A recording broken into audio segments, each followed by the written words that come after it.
Western Conference. And Boston's coming off a heck of a win last night. You know, they're in Phoenix. They're down 8 with a minute and a half to go, and they found a way to get in overtime, and they found a way to win in OT. Kyrie Irving not going to play on the second night of back-to-backs in altitude. So when you're talking about a Celtics team, you say, okay, what's wrong with them? Well, for tonight, I'm not expecting Boston to necessarily go full out, pedal the metal, balls to the wall. It's not that type of an effort or a spot for the Celtics. They got their win last night. And when you're looking at teams on the second, and you see it all the time with the national TV games in the NBA. You know, they're oftentimes on off days or, you know, they're finding ways to get the teams they want on TV. It creates a lot of back-to-back spots, and a lot of guys rest on the Thursday night TNT games, and now they're here the Friday night ESPN games. Do you factor early in the season? Do you factor as much into back-to-back in altitude? More in early this season. Absolutely. Okay. Until teams are acclimated to playing the back-to-backs, I tend to give, and especially if it's a back-to-back, off an intense game, and then off an intense game that you won, so you accomplished what you wanted to. In this situation, it can be worth, in my mind, as much as 3 points, which is a lot, you know, as much as a home court is worth. Early in the season, a situation like this for Boston, I would factor 3 or more. Tony Miller joins us at this time on Fridays for the most part, but Tony apparently just didn't want anything to do with me or Teddy today. No, that's not true. Tony was tied up. So Aaron Kesler is sitting in from the beautiful Golden Nugget. What's up, AK? How are you, man? Not too much, Dave. How you doing, buddy? Not as well as Paul Stone. I mean, this is amazing. Paul's a very good handicapper. He always has been. He's won contests out here in the past. What he's doing in the Ultimate Football Challenge, this is 63 games in. Yeah, 9 weeks of 7 plays a week. 45 wins, 15 losses, and 3 pushes. And you would think with numbers like that, he's running away with it. But the fact is there's 12 guys still, 12 contestants, still hitting 67% or better. This is going to be some horse race down the stretch. Yeah, it's been a great contest so far. Really exciting. And, yeah, a lot of guys have amazing records. It's not hard to see what the players are doing well this year. I'm telling you. And if you want to follow their picks, if you get up on Saturday morning and go to the Golden Nugget Sportsbook site, you'll be able to see who's played what and what the standings are. And if you want to follow those guys, just go down, scroll down the list until you find them and go from there. The plays are definitely available. Let's talk about last night's game first. The Panthers and Steelers. Now, we know what took place for the bettors last weekend. It was really just a green weekend for sports bettors. Was it more of the same last night? No, we actually took quite a bit of Panthers money. Last night's result was pretty good for us, and we had a very solid day. So let's look ahead to this weekend's games. Actually, let's go straight to Sunday, why don't we? Buffalo and the New York Jets. We've got a QB change in New York with Sam Darnold out. We have a QB with question marks around him when it comes to Josh Allen for the Buffalo Bills. I would think there's a fairly significant difference between the Bills' powering number with Nathan Peterman behind center and with Josh Allen behind center. How are you reacting to the possibility that one or the other is going to be behind center? We don't know which one yet when it comes to the Bills and the Jets. Well, we're definitely looking at it and monitoring the situation, but it'll definitely be a lower number if Allen starts. You know, Peterman is about as bad as it gets at the quarterback position in the NFL. I'm not sure there's a big drop-off from Darnold to McCown. I like Darnold. He's played very well this year, but McCown is a very competent quarterback. I tend to agree with that. McCown, having been around the league forever, can step in, I would think. We'll see how that plays out. Boy, the Falcons finally lived up to billing last week. It's been, I think it's fair to say, a disappointing season for the Falcons to date. They've got to win football games. 1-1 last week at Washington, but now they're on the road again against the Cleveland Browns. More dysfunction in Cleveland with this football team, but it's still, not the worst spot in the world from a scheduling dynamic situation. What's the betting action look like?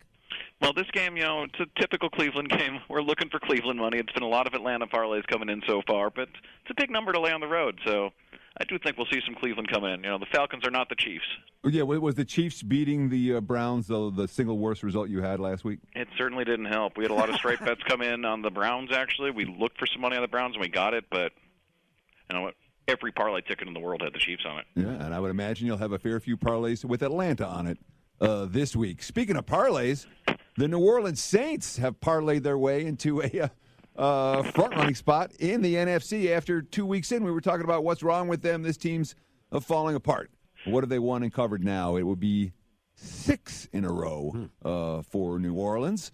And I imagine their betting bandwagon's pretty big as they New travel Orleans to is another Cincinnati. team that the only thing that stopped them from making a huge decision last week was the team they were playing was the Rams.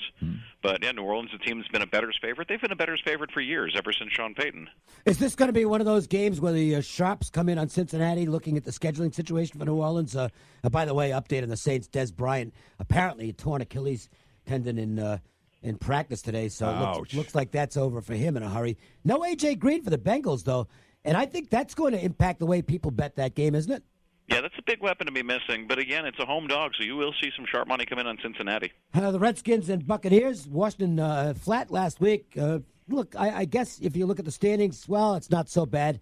They're still in pretty good shape in the NFC East, but the Eagles certainly a factor there. Tampa Bay, they've had a few games recently where they've gotten back into the game, but were getting absolutely killed early at Cincinnati. And then again last week at Carolina.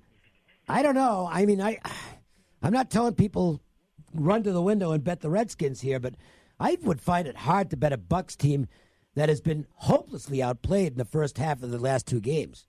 Well, you'd be surprised. We're actually getting quite a bit of Bucs money in this game. The public likes teams that score, and Tampa can certainly score in bunches. So you will see some public support for the Bucs, especially at home here. The Redskins have not looked great on the road for the most part this season. And, of course, the Redskins missing 3 starters from that offensive line, as well as Paul Richardson, as well as Chris Tompkins, and their injury report is rather ugly. 2 weeks ago, the New England Patriots were on Monday Night Football. They did not look good, and yet they found a way to win and cover against the Buffalo Bills. Last week, the Tennessee Titans were on Monday Night Football, and they look pretty good in beating up on Dallas. This week, they meet the 2 previous winners from NMNF.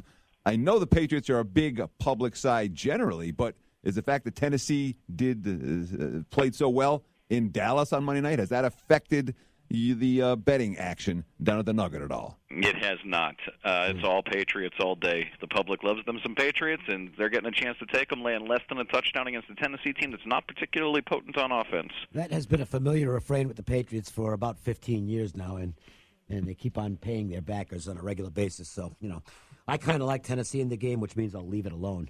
I tried the Bears a couple weeks ago, and that didn't work out, and I learned my lesson. Dolphins and Packers, still no Tannehill for Miami, so Brocktober will be out there, but it's now in November, so I don't think that holds anymore for Osweiler. He'll take on the Packers, who are off 2 really tough football games against superior opposition. How's the market handling this? Well, you're not going to believe this, but they're all over the Packers. I don't believe it. I don't believe it either. No, I do. Though Green Bay did not get the money last week, did not get the money in New England, and didn't score a point the last 25 minutes of that contest. This, to me, is a fascinating game. Jags and the Colts, a pair of 3-5 teams, both coming off a bye, both going into the bye with opposite momentum. The Jags lost 4 in a row, failed to cover any of them. The Colts blew out the Bills and the Raiders in their last 2 games, which is, 2 of the 3 worst teams in the NFL. Jacksonville announced that Leonard Fournette will see action on Sunday. Has that affected the betting handle for this game at all, or are you seeing Indy money based on how good they looked before they went into the break? It's been fairly slow so far, but we have seen Indy money, what has shown up. You said that you think this is a very interesting game. I'm not sure the public necessarily agrees. It is 2 fairly lousy teams. But, yeah, it's an interesting matchup in that it's equally matched teams. The Lions, Matthew Stafford, I believe, has already been sacked twice for this week's game. Okay, holy cow, their offensive line was just an absolute sieve last week. And the bettors have been bullish on the Bears, and with good reason. They're not bad. Is it holding true again this week with Chicago seeing money? Yeah, we've seen Bears money so far. Khalil Mack is supposed to be back. That does not bode well for Mr. Stafford. No, it sure doesn't.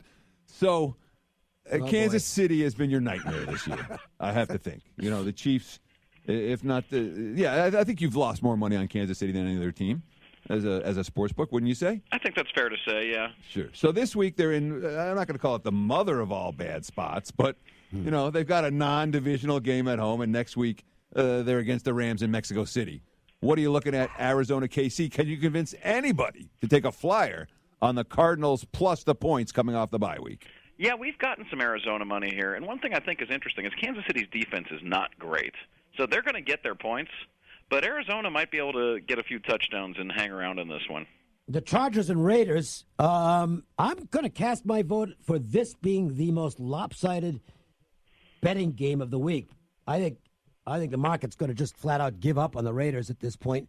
And the Chargers keep on winning and getting their backers paid. A couple of exceptions. The Titans got them a couple of weeks ago. Chargers are going to miss an extra point. We all know what's going to happen. Yeah, and the death glare from Phillip Rivers will be issued. But Sturgis got cut. You know whoever, and I didn't pay attention to who they signed, but whoever they signed is missing a field goal and an extra point this week. You know it's happening. It always happens with the Chargers. But the point is this going to be an 80-20 game, Aaron, where 80% plus of the ticket count is on the Chargers?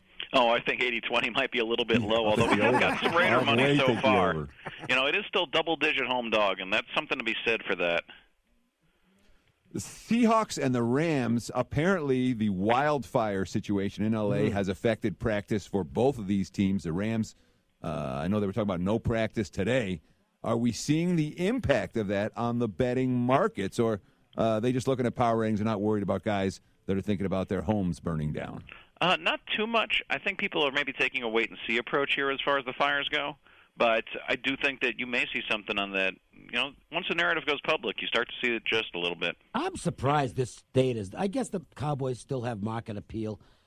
Otherwise, I would have thought maybe they could flex something else in here for the Sunday night game. But instead, it is the Cowboys and the Eagles.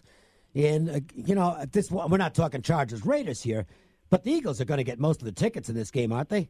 Oh, yeah, absolutely. I mean, it's a public favorite on Sunday nights. And even though the Cowboys are Sunday night's team, you got to think that they'll see a little bit of support, but this is going to be all Eagles. The public loves the favorites on that Sunday night game. And I know it's a little bit early for Monday night, but Giants 49ers. Ugh. Are you looking at the record handle on that game, or what are you expecting? We expect that we will take a bet sometime today. There you go. Very exciting. Hey, this is PBR week in town. Rodeo. Professional Bull Riders World Finals in town this weekend. And you always get a real good Western type of crowd down there at the Golden Nugget. So is that factoring into the entertainment this weekend? It is part of the entertainment this weekend. We've got PBR in town. We've also got a special twofer on 52 Fridays this week. We got a show tonight and Saturday, Starship featuring Mickey Thomas. Jefferson Starship? Just Starship. They dropped the Jefferson a while ago. Yeah, okay. But well, you have to understand, I was around when the original Jefferson Thomas was the head of this band. No, I actually saw them in person when they were Jefferson Airplane. I'm not making that up. Dave, you were around when they were Jefferson Horse-Drawn Carriage. Yeah, I might be old, but I'm not too old to know the value of having a Golden Nugget mobile app, because you can't always fight the traffic and get downtown, but you want access to those lines. Exactly. We're always open on the app, just about same hours as the book. So just bet from the convenience of your own home or anywhere else in the state of Nevada. Great stuff, Aaron. Thanks for sitting in for Tony. As usual, a tremendous job. You are the designated hitter deluxe, no question about it. Thanks, brother. Thanks for having me. Aaron Kesler. Follow him on Twitter at Aaron Kesler. And we will come back and we will get you up to speed with the Joe's Angle of the Day, and then the lovely Kelly Stewart will join us. The Las Vegas Sports Line. Hello, friends. This is Thomas Johnson from Joe's Seafood Prime Steak and Stone Crab. Need a great idea for lunch or dinner? Your best bet is Joe's, one of the most popular dining destinations on the Strip. Joe's provides the ideal setting for private parties with accommodations for up to 150 guests. Stop by to see us at the Forum Shops at Caesars and ask for Thomas Johnson, your maitre d'. It's real simple. If you like great food and a terrific upbeat atmosphere and fabulous service, you're going to love Joe's. Make a reservation, 702-792-9222. They're at the Forum Shops at Caesars Palace, and we love having them for a sponsor on this show, particularly since they sponsor the Angle of the Day. That's provided by Ralph Michaels. He's had some beauties. What's he got for us this time, Teddy? Well, this is one that you got to hold your nose if you're going to bet it. I'll tell you that flat out. But it's also the type of angle that I like because it's not one of these 100% angles. 67%. since 2009 play against a college football team if they won straight up as a double-digit dog by 12 or more last week and scored 40 or more points.